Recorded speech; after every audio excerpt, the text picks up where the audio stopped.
ಓಂ ಶ್ರೀ ಪರಮಾತ್ಮನೇ ನಮಃ.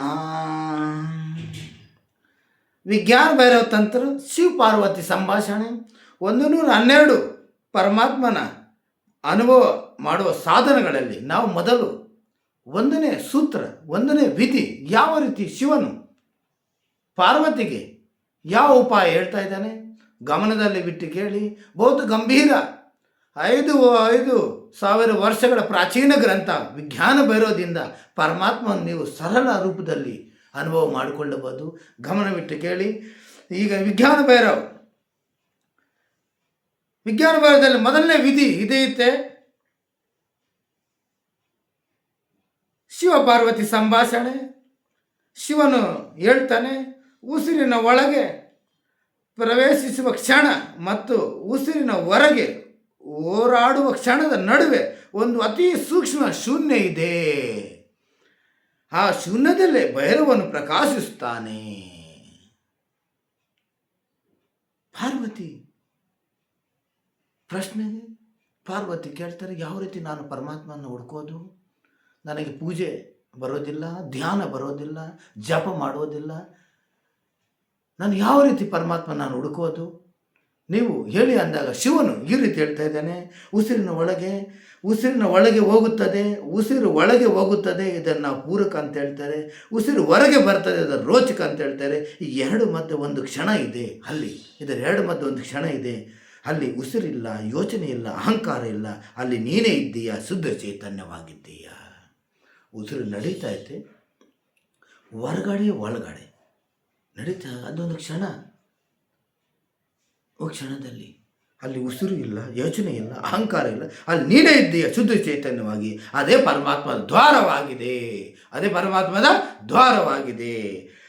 ಈ ಸಾಧನ ವಿಧಿಯಲ್ಲಿ ಸರಳ. ನಾವು ಹೇಗೆ ಅಭ್ಯಾಸ ಮಾಡಬೇಕು?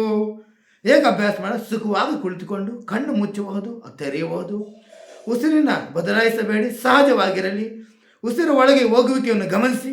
ಅದೇ ಪೂರ್ಣವಾದ ಕ್ಷಣ, ಒಂದು ಸೂಕ್ಷ್ಮ ನಿಲುವು ಶೂನ್ಯ. ಅದೇ ರೀತಿ ಉಸಿರು ಹೊರಗೆ ಹೋಗುವಿಕೆಯನ್ನು ಗಮನಿಸಿ. ಹೊರಗೆ ಹೋದ ನಂತರ ಕ್ಷಣದಲ್ಲಿ ಮತ್ತೊಂದು ಶೂನ್ಯ. ಇಲ್ಲಿ ಉಸಿರನ್ನು ಹಿಡಿಯಬೇಡಿ, ನಿಯಂತ್ರಣ ಬೇಡಿ, ಕೇವಲ ಸಾಕ್ಷಿಯಾಗಿ ನೋಡಿ. ಇದರಲ್ಲಿ ಯಾವ ರೀತಿ ನಾವು ಅಭ್ಯಾಸ ಮಾಡಬೇಕು? ನೀವು ಯಾವ ಆಸನದಲ್ಲಿ ಕುಳಿತುಕೊಳ್ತಿರೋ, ಸುಖದಲ್ಲಿ ಸುಖವಾಸನ ಆಗಿರ್ಬೋದು, ಪದ್ಮಾಸನ ಆಗಿರ್ಬೋದು, ಸಿದ್ಧಾಸನ ಆಗಿರ್ಬೋದು.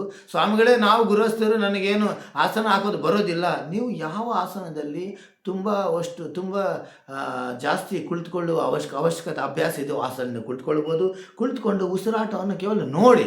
ಉಸಿರು ಒಳಗಡೆ ಹೋಗ್ತಾಯಿದೆ, ಬರ್ತಾಯಿದೆ, ಇವಾಗ ನೋಡಿದಾಗ ಅವರು ಉಸಿರನ್ನು ಏನು ಹಿಡಿಬೇಡಿ, ನಿಯಂತ್ರಣ ಬೇಡಿ.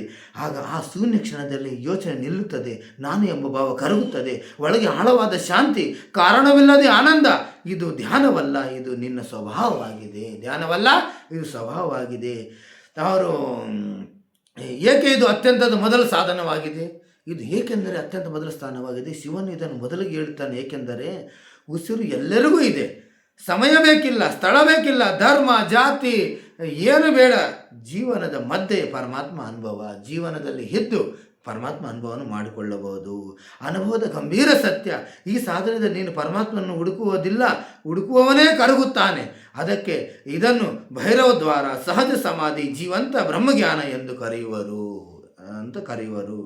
ಅವರು ಇಲ್ಲಿ ಪ್ರತಿ ದಿವಸ ನೀವು 5-10 ನಿಮಿಷ ದಿನದ ಯಾವುದಾದ್ರೂ ಕ್ಷಣದಲ್ಲಿ ಅವರು ವಿಶೇಷವಾಗಿ ಆತಂಕ, ದುಃಖ, ಒತ್ತಡ ಸಮಯದಲ್ಲಿ ಈ ಸಾಧನೆ ಅತ್ಯಂತ ಶಕ್ತಿಶಾಲಿಯಾಗಿದೆ. ಯಾವುದರಲ್ಲಿ ನಿಮ್ಮಲ್ಲಿ ದುಃಖ ಆಗ್ತಾಯಿದ್ದೋ, ಅವರು ತುಂಬ ಒತ್ತಡ ಆಗ್ತಾಯಿದ್ದೋ, ಆಗ ನೀವು ವಿಶೇಷದಲ್ಲಿ 5 ನಿಮಿಷ 10 ನಿಮಿಷ ನೀವು ಇದನ್ನು ಸಣ್ಣಲ್ಲಿ ಪ್ರತಿದಿನ ಮಾಡಬಹುದು.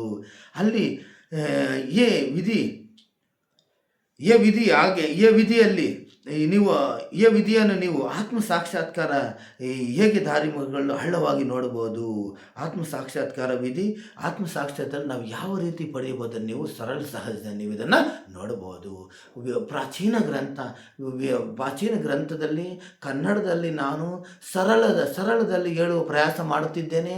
ನನ್ನ ಅನುಭವ ಮುಖಾಂತರ ಅವರು ಇಲ್ಲಿಂದ ಬಂದ 5,000 ವರ್ಷಗಳಿಂದ ಇವತ್ತಿನ ತನಕ ಎಲ್ಲ ಗುಪ್ತ ಇತ್ತು, ಗುರು ಶಿಷ್ಯರ ಮಧ್ಯೆ ಗುಪ್ತವಾಗಿತ್ತು. ಯಾರಿಗೆ ಅನುಭವ ಆದರೂ ಅವರು ಲಯ ಮಾಡಿ ಹೊರಟೋದ್ರು. ಈಗ ನಾವು ಪ್ರಯಾಸ ಮಾಡ್ತಿದ್ದೇವೆ, ಎಲ್ಲರೂ ಗಮನವಿಟ್ಟು ಅವರು ಧ್ಯಾನ ಪ್ರತಿಯೊಬ್ಬರು ಮಾಡ್ಬೋದು. ಪರಮಾತ್ಮನನ್ನು ಅನುಭವ ಮಾಡುವುದಕ್ಕೆ ಸ್ತ್ರೀ ಆಗಲಿ ಪುರುಷರಾಗಲಿ ಏನು ಭೇದವಿಲ್ಲ. ನೀವು ಸಾಕ್ಷಾತ್ಕಾರ ಅಧಿಕಾರಿ ಆಗಿದ್ದೀರಾ. ಓಂ ಶ್ರೀ ಪರಮಾತ್ಮನೇ ನಮಃ.